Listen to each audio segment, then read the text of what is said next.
कल्पनाओं की कहानियाँ जिंदगी के पन्नों पर, क्योंकि मैं कहानी हूँ। खूनी दरिंदा, a suspense thriller and murder mystery story, भाग 19। सहसा इंस्पेक्टर तिवारी ने कुछ सोचते हुए कहा, मेजर साहब, कहीं ऐसा तो नहीं है कि इन सब जैन परिवारों का दुश्मन कोई एक आदमी बन गया हो जो धार्मिक रूप में इन परिवारों का विरोधी रहा हो? नहीं इंस्पेक्टर, आज भी भले ही हम लोग जाति, धर्म, संप्रदाय, वर्ग भेद के बंधनों से मुक्त ना हो पाए हो, लेकिन आज हमारे देश में धार्मिक या संप्रदाय वाली कट्टरता नहीं है। लेकिन लोग इस सिलसिले में काफ़ी कमज़ोर और उदार हो गए हैं। अंतर्जातीय विवाह इस बात के प्रमाण है। मेजर बलवंत ने उत्तर दिया, आज तो लड़ाई झगड़े, मन मुटाव और दुश्मनी का आधार या तो जर है या जमीन और जोरू। और सच पूछा जाए तो शत्रुता के यही 3 कारण मानव सभ्यता के आदिकाल से चले आ रहे हैं। संसार में आज तक धर्म के नाम पर जो खून खराबियाँ या युद्ध होते आए हैं, उनका मूल कारण भी इन्हीं में से कोई ना कोई एक था। सहसा इंस्पेक्टर तिवारी बोल उठे, मेजर साहब, मैं आपको एक बात बताना भूल गया। आपके पास आते हुए मैं थोड़ी देर के लिए सिटी क्लिनिक गया था। डॉक्टर देसाई ने मुझे बताया कि हालांकि पार्थ अभी तक बेहोश है, लेकिन अब उसकी ज़िंदगी के लिए कोई खतरा नहीं है। उन्होंने आशा प्रकट की है कि आज या कल सुबह तक उसकी बेहोशी निश्चित रूप से दूर हो जाएगी। इंस्पेक्टर साहब, पार्थ की ज़िंदगी बहुत ही महत्वपूर्ण है। अगर वो जिंदा बच जाता है तो मुझे पूरा विश्वास है कि केवल हनुमान मंदिर की मूर्तियों की चोरी ही नहीं, बल्कि वो जो सेठ गुलाब राय के बंगले में मंदिर में जो चोरी हुई थी, उनको चुराने वाले संबंध में कोई ना कोई महत्वपूर्ण सूत्र अवश्य मिल जाएगा। आप शिवनाथ की सुरक्षा का पूरा ध्यान रखें, मेजर बलवंत ने कहा और सहसा किसी गहरी सोच में डूब गया। ड्राइंग रूम में एक पल के लिए खामोशी छा गई, लेकिन दूसरे ही पल किसी कार के आने और पोर्च में रुकने की आवाज़ सुनाई दी। सब लोगों की नज़रें ड्राइंग रूम के दरवाजे की ओर उठ गई।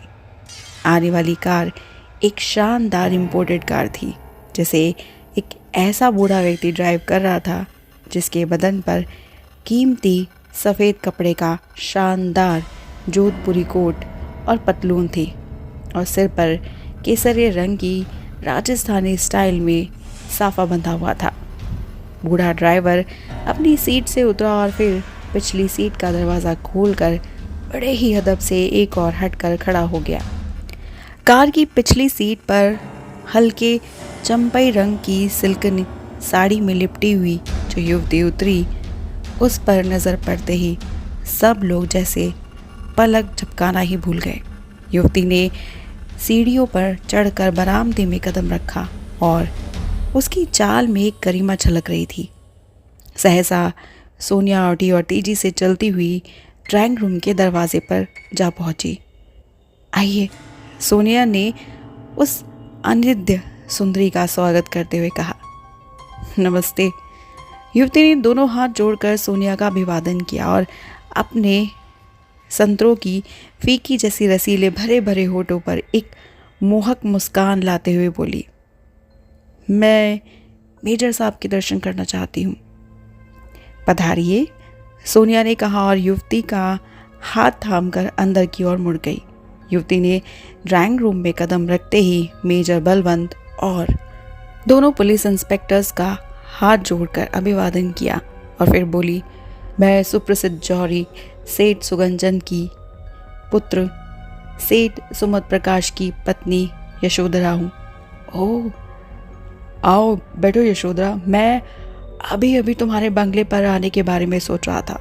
पुलिस कमिश्नर मिस्टर देशमुख ने आपके पति सुमत प्रकाश के अपहरण का पता लगाने का काम मुझे सौंपा है। जिस दिन सुमत प्रकाश का अपहरण किया गया, तुम उनके साथ थी, मेजर बलवंत ने कहा। जी हाँ, हम दोनों पिक्चर का अंतिम शो देखकर लौट रहे थे। कार सुमत ही ड्राइव कर रहे थे। हम दोनों के अलावा कार में और कोई नहीं था, यशोधरा ने कहा और फिर एक पल के लिए रुककर बोली, मैं पूरी घटना आपको सुनाई देती हूँ।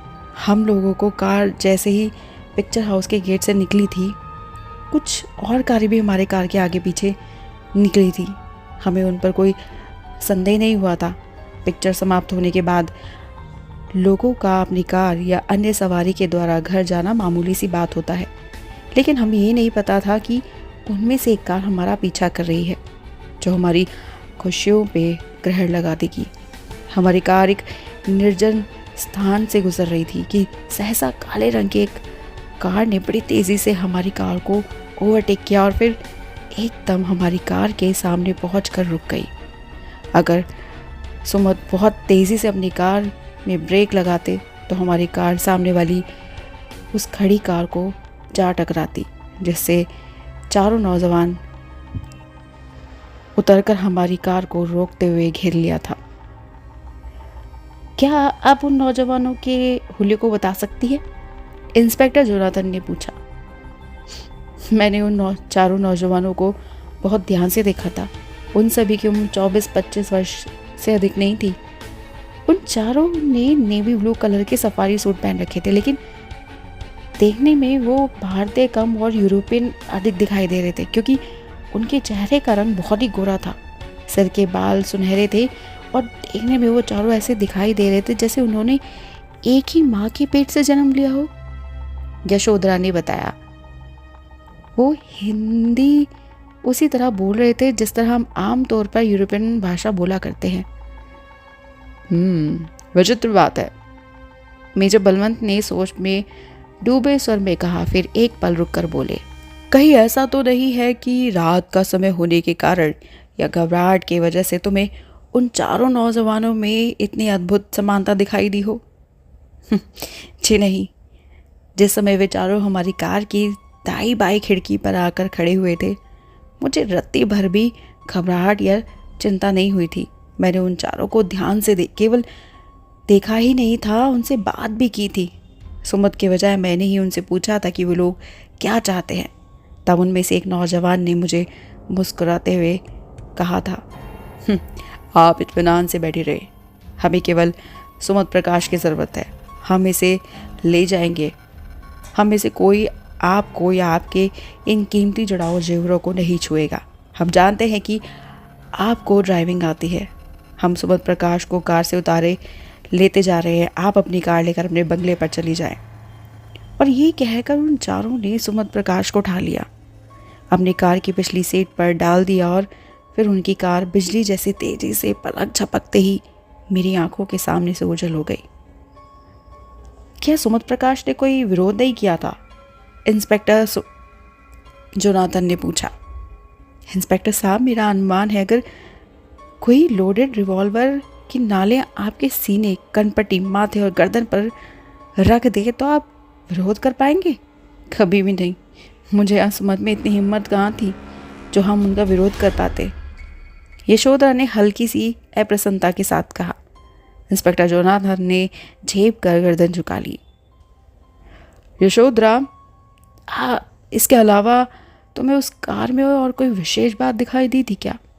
मेजर बलवंत ने कहा। मैं जानता हूँ कि उस कार पर जो नंबर प्लेट होगी असली नहीं नकली ही होगी और उन नकली नंबरों के सहारे उस कार को ट्रेस आउट नहीं किया जा सकता। मेजर साहब, उस काली कार की नंबर प्लेट ही नकली नहीं थी, उसका रंग भी नकली था। जहाँ तक मेरा अनुमान है वो ब्लैक पेंट स्थायी नहीं था। शायद अपना काम निकालने के लिए उन नौजवानों ने कार पर कपड़े रंगने वाला काला रंग या फिर काली इंक गाढ़ी गाढ़ी पोत दी थी, क्योंकि उस पर चढ़ा हुआ काला रंग कहीं तो बहुत गहरा था और कहीं बहुत हल्का था, कहीं बहुत चमक रहा था और कहीं बिल्कुल फीका था। उसमें पेंट जैसी चमक भी नहीं थी। फिर यशोधरा एक पल रुक कर बोली, वो कार किसी बहुत ही पुराने मॉडल की शेवरलेट कार थी। इतना सुनते ही मेजर बलवंत ने सोनिया को ऑर्डर दिया। सोनिया, पिछले दिनों मैंने दिल्ली की ट्रांसपोर्ट अथॉरिटी से शहर में जितनी भी कारें हैं उनकी अलग अलग पूरी लिस्ट मंगवाई थी। ऑफिस में से वो शेवरलेट कारों की लिस्ट उठा लाओ और एक कागज़ पर उन लोगों के नाम, पते और कार के नंबर नोट करो जिनके पास पुराने मॉडल की शेवरलेट कारें हैं। जी, बहुत अच्छा, सोनिया ने कहा और उठकर मेजर बलवंत के ऑफिस में चली गई। और जब 1 मिनट के बाद ऑफिस रूम से वापस लौटी तो उसके एक हाथ में एक फाइल थी। वो एक सोफे पर आ बैठी और जल्दी जल्दी उन फाइल्स के पन्ने पलटने लगी। साथ ही वो एक सादे कागज़ पर कुछ लिखती भी चली जा रही थी। इसके अलावा और कोई विशेष बात? मेजर बलवंत ने यशोधरा की ओर देखते हुए पूछा।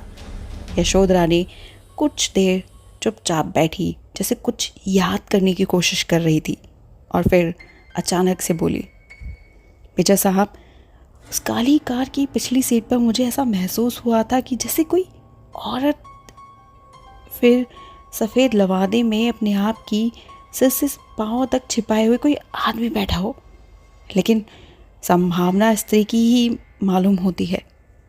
इसका मतलब है उन चारों नौजवानों के गिरोह में कोई औरत भी शामिल है, मेजर बलवंत ने चौंक कर कहा। और फिर इंस्पेक्टर जोनाथन की ओर मुस्कुराकर मुड़ते हुए उसने पूछा, इंस्पेक्टर साहब, महानगर में हाल ही में चोरी, डकैती, लूटमार और अपहरण की कई छुटपुट घटनाएं होती हुई हैं, जिसमें 4 नौजवानों का हाथ होने का उल्लेख पुलिस अधिकारियों द्वारा किया गया था।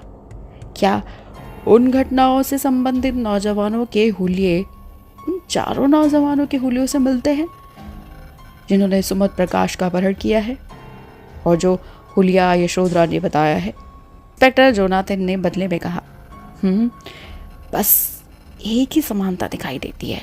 अन्य घटनाओं से संबंधित चारों नौजवानों की उम्र और कद एक दूसरे से मिलते जुलते हैं, लेकिन ये चारों नौजवान सांवले रंग के थे। उनके बाल सुनहरे ना होकर गहरे स्याह और घुंघराले थे। उनके उच्चारण से ऐसा लगता था जैसे वो केरल या दक्षिण तमिलनाडु के निवासी हो। इसका अर्थ है कि हमारे सामने 4 नौजवानों के 2 गिरोह हैं। इनमें एक गिरोह दक्षिण भारतीय नौजवानों का है जिसके बाल स्याह और घुंघराले हैं, और दूसरा गिरोह यूरोपियन जैसे गोरे 4 नौजवानों का है जिनके सर के बाल सुनहरे हैं।